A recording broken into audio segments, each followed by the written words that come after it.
didukung oleh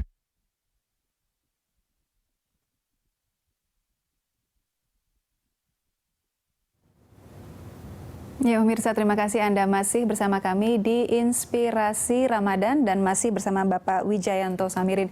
Pak Wijaya, kita lanjutkan. Tadi kita sudah berbicara mengenai revolusi mental dan juga korupsi. Bagaimana Bapak melihat kaitannya antara revolusi mental, Ramadan dan juga ini pemberantasan korupsi, Pak? Ya, ini menarik sekali.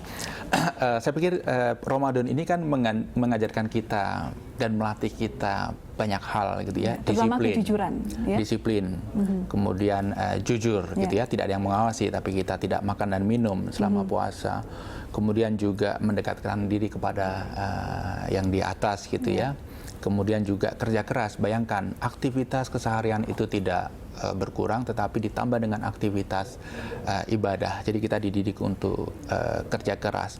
Jadi tentunya aktivitas Ramadan ini mengarah kepada mental yang diharapkan oleh bangsa ini. Hanya yang menjadi pertanyaan adalah kita ingin puasa itu sukses. Tapi sering kita memaknai puasa itu sukses ketika kita bisa menjalankan puasa, bersikap baik sesuai tuntunan selama bulan Ramadan. Yeah. Padahal para ulama, kemudian ustadz itu mengatakan ya Ramadan itu latihan untuk mengendalikan hawa nafsu. Ini latihan saja. Lalu kalau ini latihan, pertandingannya di mana? Pertandingannya adalah masa-masa antar Ramadan itu. Yang menjadi tantangan bagi kita adalah bagaimana kita bisa menjaga supaya apa yang baik dilakukan selama Ramadan ini berlanjut hingga Ramadan berikutnya. Itu tantangan. Ya, untuk momentum yang berarti ini momentum yang tepat sebenarnya. Betul. Begitu Pak ya, untuk kita menjadi lebih baik lagi dan tidak ada perilaku korupsi lagi begitu. Ya, terkait dengan korupsi, puasa itu mengendalikan hawa nafsu. Nah, hawa nafsu yang tidak terkontrol, misalnya hawa nafsu untuk menjadi kaya dengan cepat, itu bisa muncul dalam bentuk tindakan-tindakan korupsi. Baik ini korupsi by greed, karena keserakahan, orang sudah kaya tapi masih ingin kaya lagi, artinya diuji dengan sukses, masih ingin sesuatu yang lebih.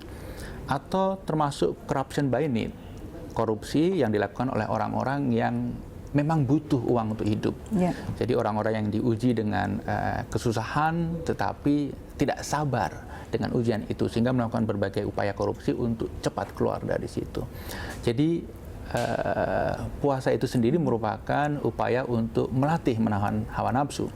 Korupsi adalah hawa nafsu yang tidak terkontrol dalam konteks keindonesiaan saat ini, begitu.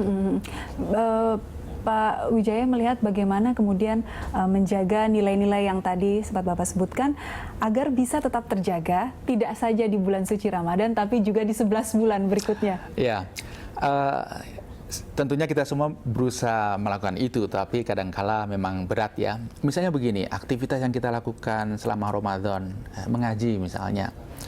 Kalau misalnya itu bisa dilanjutkan setelah Ramadan usai, saya pikir akan bagus sekali. Puasa yang sekarang setiap hari, kemudian setelah Ramadan usai dilanjutkan dengan puasa Senin Kamis misalnya, itu akan sangat mendukung.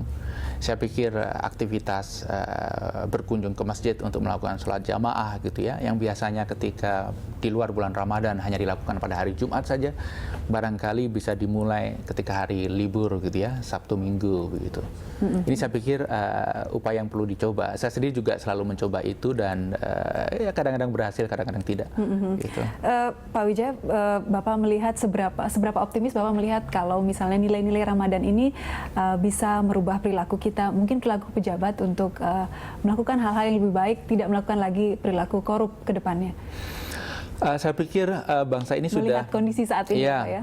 Bangsa ini sudah memasuki Ramadan puluhan kali ya, dan tentu saja kita lihat korupsi tidak berkurang begitu ya.